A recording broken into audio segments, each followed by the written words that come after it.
A lady in the audience told me how she had unconsciously used the same technique when she was a young girl. The incident occurred on Christmas Eve.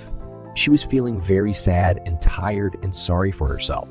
Her father, whom she adored, had died suddenly. Not only did she feel this loss at the Christmas season, but necessity had forced her to give up her planned college years and go to work. This rainy Christmas Eve, she was riding home on a San Diego streetcar. The car was filled with gay chatter of happy young people home for the holidays.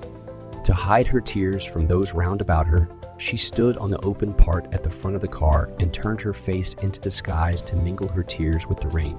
With her eyes closed and holding the rail of the car firmly, this is what she said to herself.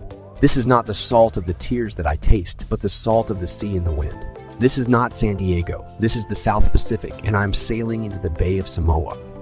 And looking up in her imagination, she constructed what she imagined to be the Southern Cross.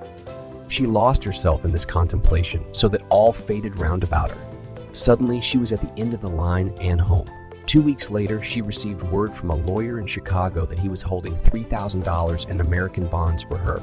Several years before, an aunt of hers had gone to Europe, with instructions that these bonds be turned over to her niece if she did not return to the United States. The lawyer had just received word of the aunt's death and was now carrying out her instructions. A month later, this girl sailed for the islands in the South Pacific. It was night when she entered the Bay of Samoa. Looking down, she could see the white foam like a bone in the lady's mouth as the ship plowed through the waves and brought the salt of the sea and the wind.